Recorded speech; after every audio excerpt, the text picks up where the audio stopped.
Sebelum lanjut, jangan lupa untuk like dulu video ini dan subscribe juga channel ini, supaya bisa terus memberikan informasi dan hiburan kepada kita semua. Kalau sudah, langsung saja kita menuju ke pembahasan. Kampung yang tenggelam ini ditemukan di dalam Danau Matano. Danau Matano adalah danau yang terletak di Luwu Timur, Sulawesi Selatan. Danau ini cukup dikenal luas namanya. Selain merupakan salah satu danau terbesar dan terdalam di Asia Tenggara, tercatat Danau Matano memiliki luas mencapai 164 km persegi dengan kedalaman hingga 600 meter.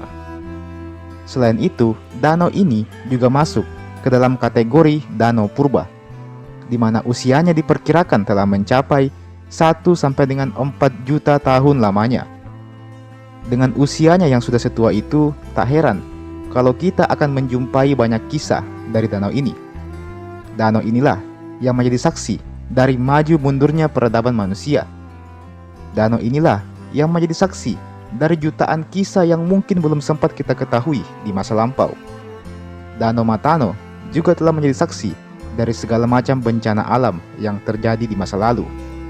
Salah satunya adalah gempa bumi. Kawasan Danau Matano memang merupakan kawasan tektonik, yang mana danau ini termasuk ke dalam sistem Danau Malili yang memiliki jalur gempa bumi aktif. Hal ini menjadikan Danau Matano dan juga Luwu Timur memiliki potensi gempa bumi yang cukup tinggi. Oke, sekarang mari kita melangkah ke bagian utamanya. Kawasan Danau Matano ternyata dulunya adalah situs awal peradaban pandai besi, tidak hanya di Sulawesi, tidak hanya di Indonesia, tetapi juga di Asia Tenggara. Pendapat ini dikemukakan oleh Ketua Forum Geosaintis Muda Indonesia tahun 2020, Reza Permadi. Mereka inilah para arkeolog yang berhasil menemukan jejak-jejak kampung yang diduga telah lama tenggelam di dasar Danau Matano. Ada berbagai macam benda peninggalan yang ditemukan, seperti tembikar, serpihan tulang, arang, dan sederet artefak lainnya yang tersebar di kedalaman 3 hingga 15 meter. Tidak hanya itu, di daratan tepian danau, mereka juga menemukan jejak kampung pandai besi. Hal ini terbukti dengan adanya cairan besi yang tersisa di tanahnya, yang membuat tanah itu jadi mengeras dan tajam. Dari penemuan ini, mereka menduga kalau kegiatan penambangan dan pengolahan besi di Matano telah ada sejak awal Masehi sampai dengan akhir abad ke-17.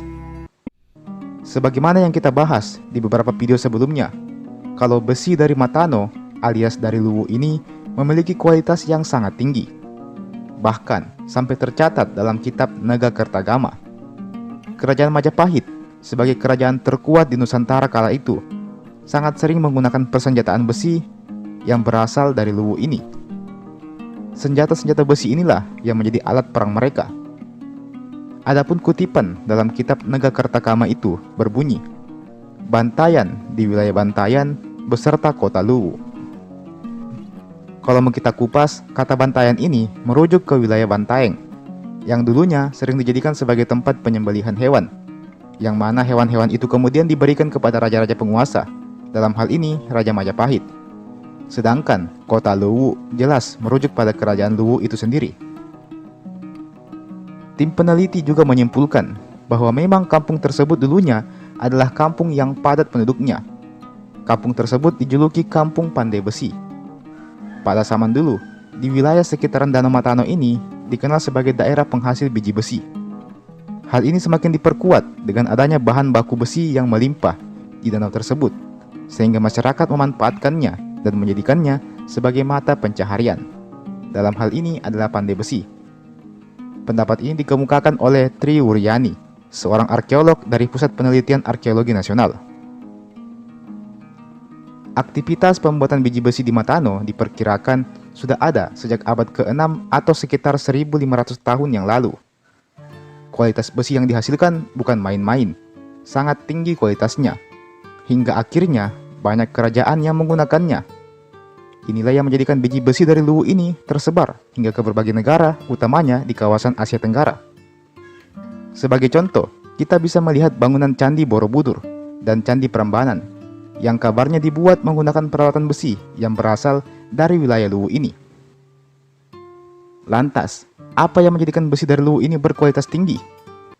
Ternyata jawabannya adalah nikel. Besi-besi dari Luwu ini mengandung nikel, yang mana kalau dijadikan sebagai keris atau badik, maka kualitasnya akan lebih bagus. Besi akan lebih padat dan juga anti karat. Selain itu, kalau besi mengandung banyak nikel, maka bisa dimanfaatkan dalam membuat peralatan. Salah satunya seperti rel kereta api dan juga peralatan otomotif kalau di zaman sekarang ini. Oke, kita kembali ke peradaban pandai besi ini. Mengapa peradaban ini bisa ditemukan di bawah laut? Apa yang menyebabkan mereka tenggelam? Di awal tadi, saya sempat menyinggung aktivitas tektonik yang terjadi di sekitar Danau Matano ini. Sebenarnya hal ini berhubungan, di mana kampung ini dikabarkan tenggelam akibat gempa bumi yang terjadi kala itu. Tidak diketahui secara pasti kapan dan bagaimana kampung tersebut bisa tenggelam akibat gempa bumi. Analisis yang dilakukan para peneliti terhadap benda-benda peninggalan kampung tersebut menunjukkan waktu sekitar abad ke-8 hingga ke-10 Masehi. Dan memang, seperti yang saya kemukakan di awal tadi, bahwa wilayah Luwu Timur, utamanya Danau Matano ini, termasuk wilayah yang rawan gempa. Kampung pandai besi ini sepertinya tenggelam akibat salah satu gempa bumi dahsyat yang terjadi di masa lalu. Dan sebenarnya, sampai sekarang pun, daerah Matano masih menjadi kawasan industri pertambangan besi, yang tentunya telah dikelola secara modern. Biji besi dari Matano ini sekarang sudah disebar ke seluruh dunia, dan menjadikan namanya juga dikenal dunia tentunya.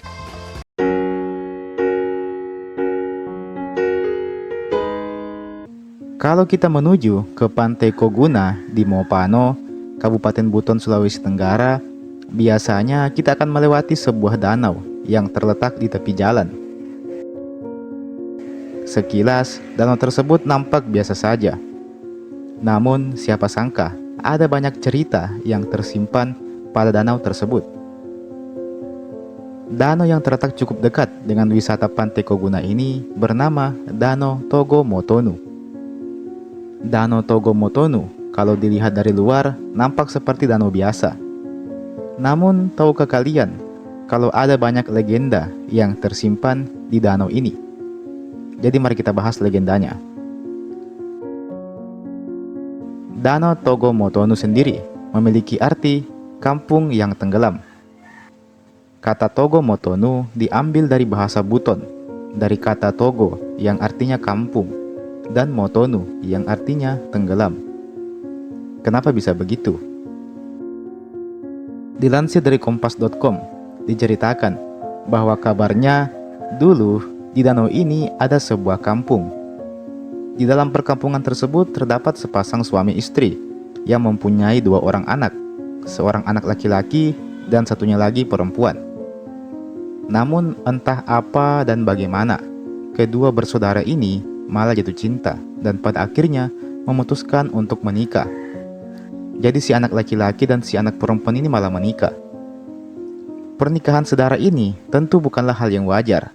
Ada banyak sekali warga yang menentangnya. Dan sampai sekarang pun hal semacam ini sangat dilarang oleh negara apalagi agama.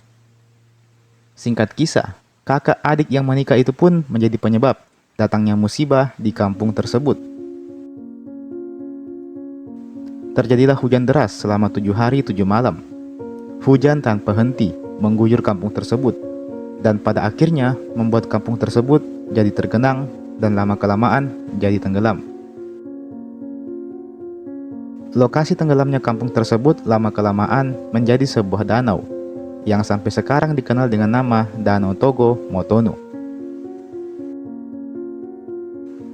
Legenda ini terus terjaga dan diceritakan turun-temurun oleh masyarakat setempat. Danau Togo Motonu ini kini juga menjadi salah satu objek wisata yang ada di Kabupaten Buton. Sebagai bentuk peringatan, tiap tahunnya warga biasanya akan mengadakan semacam ritual adat di danau tersebut. Ritual adat tersebut dilakukan demi menghormati para leluhur yang kabarnya telah tenggelam di danau tersebut. Selain itu, ritual ini juga dilangsungkan dengan tujuan supaya mereka mendapatkan hasil laut yang melimpah, juga sebagai harapan agar mereka terhindar dari mara bahaya. dan tujuan terakhir adalah sebagai bentuk hiburan untuk warga setempat. Hal ini dikarenakan adanya beberapa kebudayaan khas yang ditampilkan pada acara atau ritual tersebut.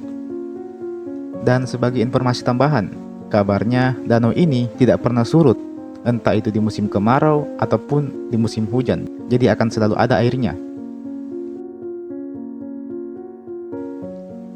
Selain legenda kampung yang tenggelam, ada juga legenda lain yang terdapat di danau ini, yaitu adanya larangan mengkonsumsi udang merah yang berasal dari danau ini. Mengapa bisa? Kabarnya dulu ada seseorang yang mengambil udang merah dari dalam danau dan kemudian memakannya dan malah sakit perut. Sakit perutnya ini bukan sakit perut biasa. Konon kabarnya dia harus disembuhkan oleh seorang pemangku adat atau biasa disebut dengan nama Parabela. Setelah diurus oleh Parabela ini, barulah orang tersebut bisa sembuh. Dan semenjak saat itu, udang merah yang ada pada danau tersebut dianggap keramat oleh warga. Sejak saat itu pula, warga tak berani mengambil udang dari danau tersebut, apalagi memakannya. Sedangkan versi lain mengatakan bahwa dulunya udang merah tersebut pernah diambil dan dipindahkan ke sebuah masjid, dan keesokan harinya masjid tersebut pun langsung rubuh. Versi lainnya mengatakan bahwa udang-udang yang berada di danau tersebut adalah jelmaan dari para tentara Kesultanan Buton yang terkena kutukan dan diubah menjadi udang karena kesalahan yang mereka buat tak dapat dimaafkan. Keberadaan udang ini memang menjadi ciri khas tersendiri. Sejatinya, pengunjung masih bisa memegang udang-udang tersebut, tapi tak boleh dibawa pulang, apalagi dimakan, karena dikhawatirkan akan terkena hal-hal yang tak diinginkan. Selain itu, menurut informasi yang saya dapat, bahwa pengunjung dilarang berendam atau berenang di danau ini. Alasannya karena danau ini masih menjadi area penelitian para ilmuwan. Jadi seperti itu. Pada akhirnya, mitos tetaplah sebuah mitos, yang tentunya sulit untuk dipercayai kebenarannya. Akan tetapi, karena sudah lama diceritakan secara turun-temurun, dan untuk berjaga-jaga juga, maka warga tetap patuh dan tak berani mengkonsumsi udang dari danau tersebut.